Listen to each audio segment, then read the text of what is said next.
Everybody, this is Patrick from Sasquatch in the Wild. So the video was supposed to go out on Wednesday. Did not make it because I was actually helping somebody with an attack on a garden. I planted this garden. I showed them what to do, and we have a predation going on in the garden. We thought they were mice. Turns out they were rats. Now we think we got a big furry, or a series of furry critters that are going after his corn. And neighbors have said that they found raccoons in their yards eating their produce. So, I'm not really sure how to get rid of a raccoon. I have to figure this one out. I have to look at my garden center and see if we've got something that can deter a raccoon attack. If anybody has any ideas, please send them our direction because we're trying to figure it out. Now, we can't shoot them. If that's what it is, we cannot shoot and kill the raccoons. Now, we could trap them, but I don't really want to deal with an angry raccoon and its family. I've been charged by one before and being followed up by the mama trying to show me who's tough, and she won. All the little kits, or the kids, or whatever they're called, followed right behind her. And yeah, I didn't want to deal with that again. But we're pretty sure that the raccoon is up, or the raccoon family is up in this willow tree, or I'm pretty sure that's where they're at, is up in this willow tree right behind their home. So yeah, that's the story, and I have to stick to it. On a side note, I thought about starting up a secondary channel. I am an artist and a designer, and I'm throwing around the idea of talking about other things because I've got other videos kind of stored away, and I kind of want to get them out. Just have to think of a name of it, and I'll put it out there sooner or later. But I'm going to start this video now, so it'll be out on today, Thursday. Talk to you soon. Bye. Hey everybody, this is Patrick from Sasquatch in the Wild, and I'm going to see how far I can get with these slideshows because I got some audio files that I want to share, and I may or may not be able to get them into this video, but I'm going to try. So this is the last video or the last picture that I started off with, and there are some weird structures down here at the bottom of the screen. I don't know because the way I've got my camera set up. I'm going to see if I can see it with my mouse here. It's going to be... Alright, so there's a series of X's. So I made a boo-boo when I was doing the last video, or the first part of this video. So we're going to kind of make up on this a little bit here. There's a pattern down here in this area here. I didn't notice this at first when I was filming that you couldn't see it, and I'm going to try to make it so you can see it. So there's all kinds of X's. There's an X here, and all these X's are being supported by branches and trees and all kinds of stuff. There's all kinds of supports that are going on. This diamond-shaped pattern I've actually seen before at another spot. Oops. It actually goes up into here. There's another beam that comes down here. There's a tree that comes across here, and it extends all the way across and all the way over here. There is so much stuff happening in this one little spot that I always found intriguing. And this other location I found was over by Mount Albert and Mount Massive, and I can't wait to talk about that place because I had some crazy fun experiences there too, and a unique interaction with a unknown individual. Now, it could have been a person, absolutely, but there was a lot of strange interactions that were going on between us. Other people had actually seen Sasquatches up on that trail too, so they came down freaked out, and I was trying to figure out where they had seen it. And a few seconds later, I was having crazy interactions with an unknown voice that was just babbling away, and like we were having a conversation, but it was strange. Let's see here. I wonder if you can see. Oh, you can't see the tree break. That's annoying. So up there is the tree break. I have to figure out why I can't see some of this stuff. But you can see how that tree actually looked. I'm going to zoom into that spot here. Yeah, that tree break is crazy. That takes a lot of strength to break that. Now, could that have been wind? Sure. But if this was a downdraft, all of these other trees that are in the area would also be busted. I have seen vast areas where all these trees back here were all broken because of a downdraft. One pine tree should not be busted here. All these other pine trees, if this one's broken, all the other ones should be broken. This was something actually doing it to cause that to snap.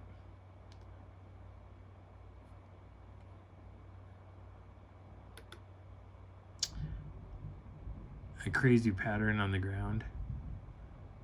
Again, Sasquatch makes geometric patterns, and then there some of them you can explain, you can figure out what they mean. Some of them like this is kind of almost hard to read because you got the equal sign, you have the triangle sign.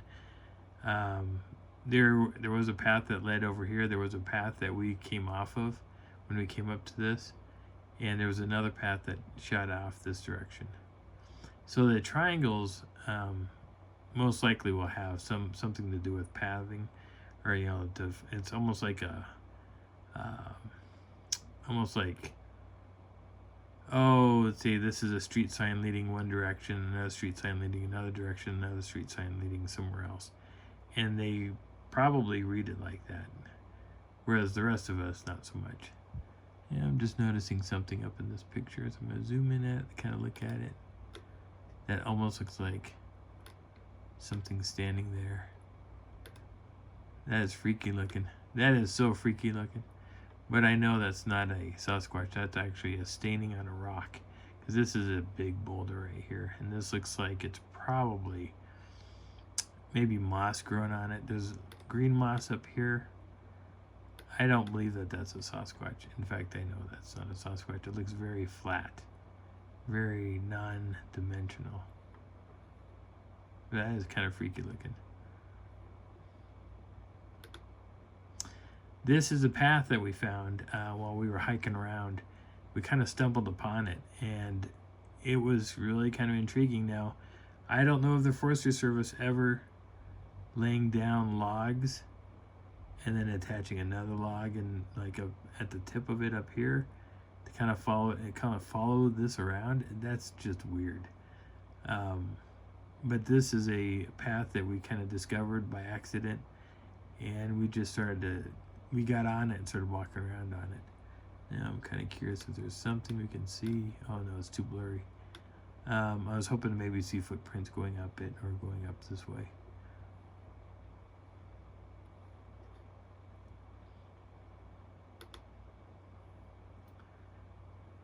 This is about where we came, but again, you can see how the logs are crisscrossing each other. That is something you find a lot with Bigfooting. You'll find that these trees, like this tree was originally, it still is in the ground. This is where it was growing up from. But something is laid down, a log and a log, on top of this tree to keep it from standing straight up. It's now been bent over that way on purpose. This tree back here looks like it may have been, well, I can't tell. I can't tell if it's connected or if it was, removed from wherever it was at. That's Mike over here. He was also photographing a lot of this as we were wandering through.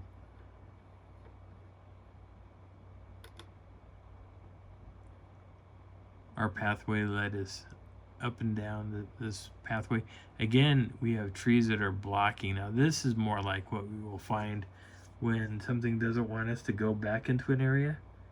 We'll find trees blocking the path, and that is, and then sometimes we wonder if they do that to keep, say, cattle out of an area. I don't know so much about people, because people will just climb over this or cut it with a chainsaw or other equipment. But this is kind of like what we find when things don't want us around or don't want us to proceed into that area. But even though when we were hiking around, we didn't really notice some other crazy stuff. This tree over here is kind of intriguing.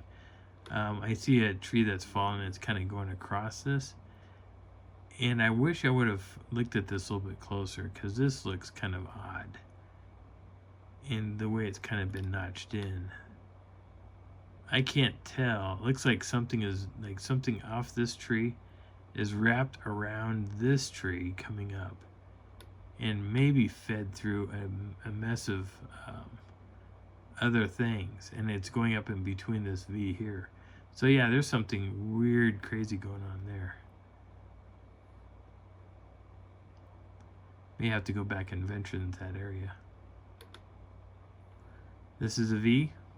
Again, if you're gonna follow the V's, one of the areas you're gonna run across, like something like this, means that you're gonna go into something. Like it could be a stream, it could be like a little part of the earth where it's dug out, like a stream bed, maybe it's dried up.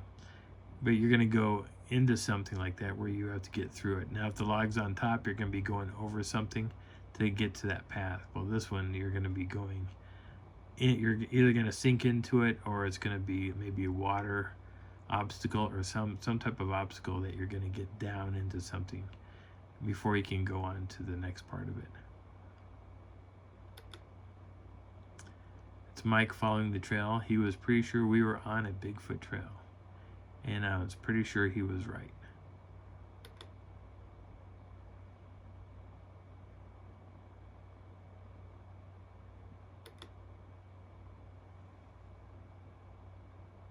The trailhead goes up and in through this brushy stuff, and it wiggled us around.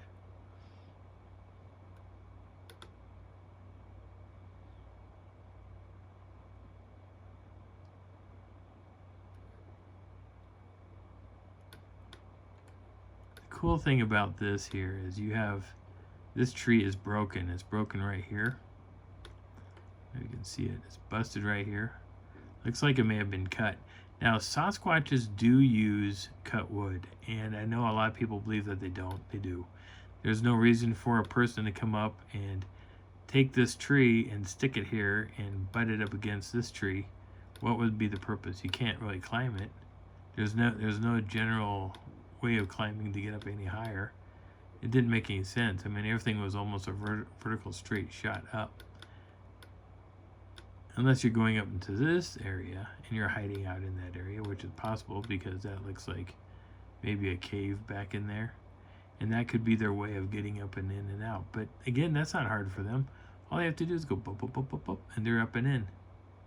So what would be the purpose of that? Plus, the top of this tree has been broken, so it's aiming back down, and it's stuck in there, and something brought in another tree and shoved it in between this tree and the broken part of that tree. So it's wedged it, made like a lock, for that to happen. But it's again, it doesn't make any sense. There's a lot of oddities here that don't make sense. And that's what Bigfooting is. When you start getting into it, it is not always what you think it is, because you run into this crazy stuff. That's weird looking. And I know it's just a knot, but it looked like a person hanging upside down. That's kind of strange from a distance.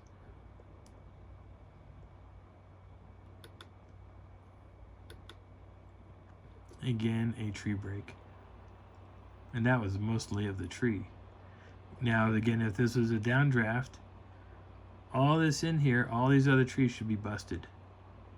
And they're not. We got something that scratched the tree. Could have been a bear. There are bears in that area. Oh, how did I do that? There are bears in the area that will create these things off to the side. Let's see if I can zoom in on it. Oh, I can't zoom in on it. So let's turn the camera. Those are scratch marks over there on that tree. And the tree, believe it or not, is bruising because of that. Anytime you cut into a aspen like that, you typically will get bruising on the tree, or it'll go black over time. It's not good for the tree, but people mark up our trees all the time. because apparently they can't find their way in or out of the area.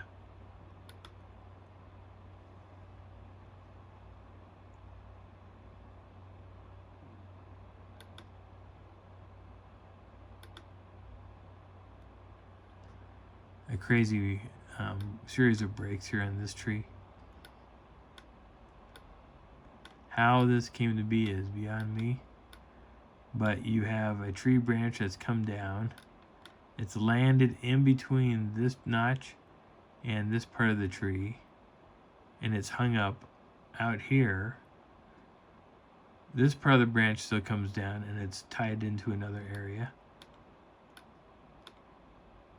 Another part of the tree comes up and is tied in to this, and it's all hung together. It's like a big dumb knot, and it made no sense, but it was interesting to find. And finding things like this are always intriguing.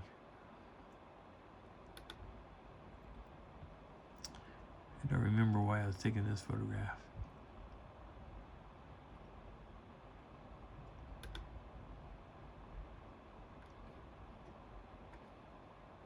Is something there? Nope.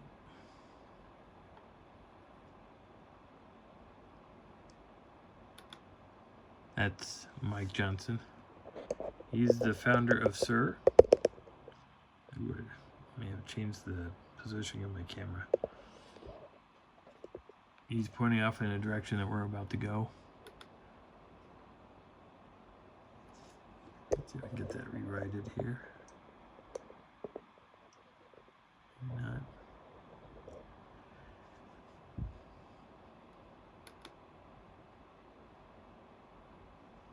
You can see that something's been walking through the grass. It's been flattened down. Almost looks like a car's been driving around down there, but we couldn't figure out how a car would have gotten to that area.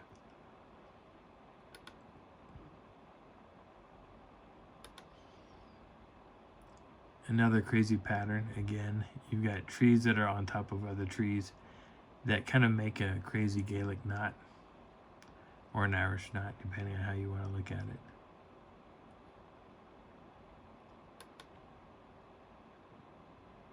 And you can say, you know, wind did this. Sure, wind could have done this. But then you have to really look at what's going on, because if this is wind, why weren't all the branches broken? The branches that were broken off of here was like, see, this one and this one. But those branches were not found in the grass. We couldn't find those branches. They were completely missing.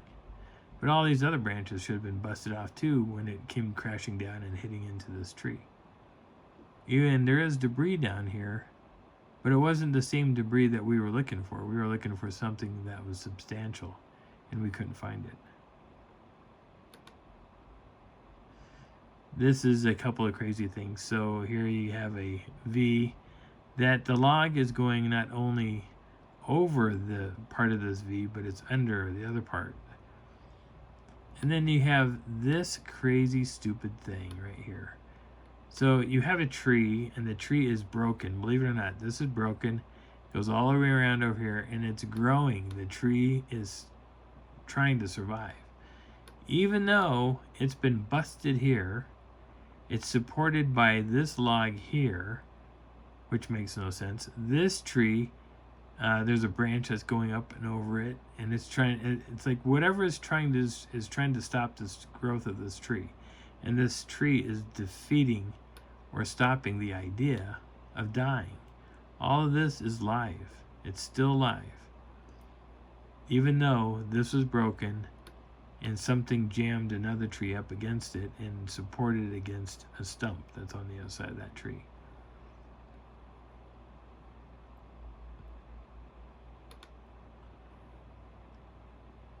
Now, what made that?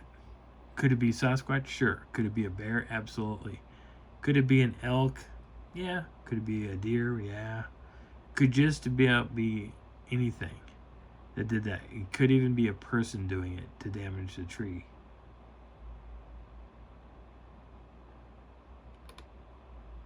A bone found in the grass. Sometimes when I find bones, I pick them up and I look at them. Because sometimes we'll find teeth marks around certain areas. you find the pitting that's in here. A little bit of blood stain that's up in here. That's blood, and a little bit of the hairs that are still there, or the meat, part of the meat that's still inside all that. But I pick them up because I want to see if the bone has been twisted or snapped. That bone I couldn't tell you.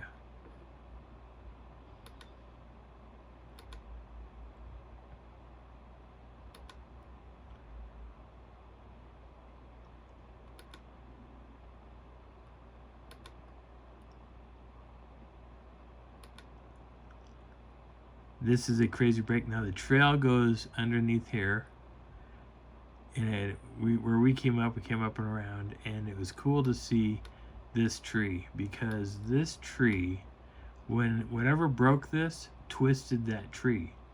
It twisted the tree around in almost like a counterclockwise manner before setting the tree down. That is crazy impressive.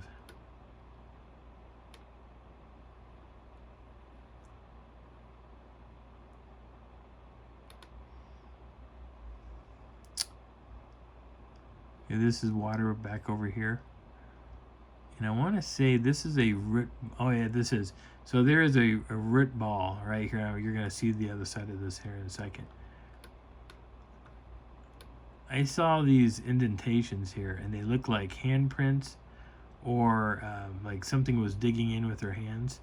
And it kind of looks like that. Now it could be a bear, but you can see like the areas that looks like fingerprint or finger holes. This kind of has that same feel. It also kind of looks like a footprint a little bit, because the way that this could be the heel right here, and then it goes up and it goes all the way around, and there's got 1 toe, 2 toe, 3 toe, 4 toes. The 5th toe is probably back in here. It looks like there's a little bit of a lump on the foot. But this side kind of has a different feel, like something else may have created that.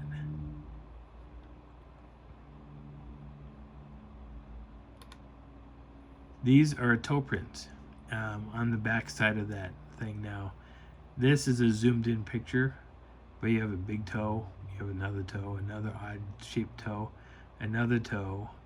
So we got 4 toes for sure, and this is the big toe. There's something else going on right here as well. Like when it was pushed in, it may have been wiggling its toes, because all these are like, it's all the mud that was pushed up between the toes.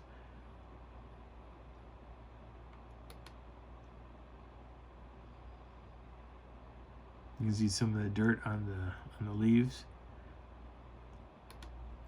So this is the root ball of that tree. Through here, there you could look out and see, and I thought whoever this was probably looking out and seeing us, and they were tiptoeing. So this is one print here, and there's another print in this. Let's see if I can find it, because I saw it once. Oh, it's over here. So here's the other foot, here's the other foot. So there's 2 feet right here. And I told Mike it looks like that they were holding on to whatever this was and peeking out at us as we were coming closer to them. They could peek out this way and see us, and this is a hole. This hole right here, you can see out through to the other side, which I thought was intriguing, especially when I saw that footprint and that footprint.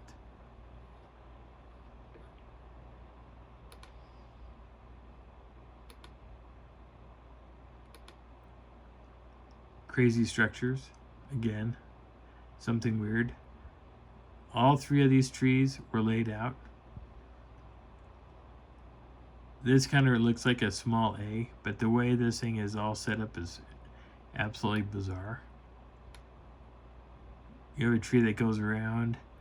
This live tree bends around this other, what used to be a live tree, and then goes up and around this tree. So this tree was purposely bent, looks like 3 times. And then they had to use this curved tree here to hold it down, this tree here to hold it down. I mean, it's just bizarre, absolutely bizarre. And then you have these 2 other versions of something here.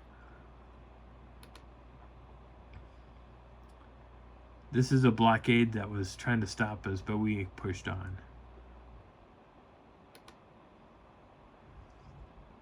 Again, Mike's looking out past that blockade.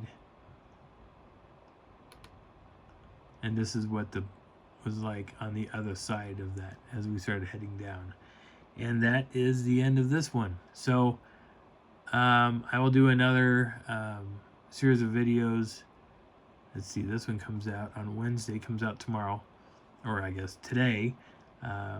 And I will have another video, and hopefully I'll be getting closer to those audio files and some video files that you guys can hear what's going on. Because on one of them we've got what I wrote down was growling at us while we were in Mike's tent, and we just sat there listening to this thing going on and on and on. It was really kind of strange. So my name is Patrick. This is Sasquatch in the Wild. I hope you're enjoying this journey. I'll talk to you soon. Share this with your friends, family, or anybody else who's into Bigfooting. And I think it's time for this family to grow. Talk to you soon. Bye.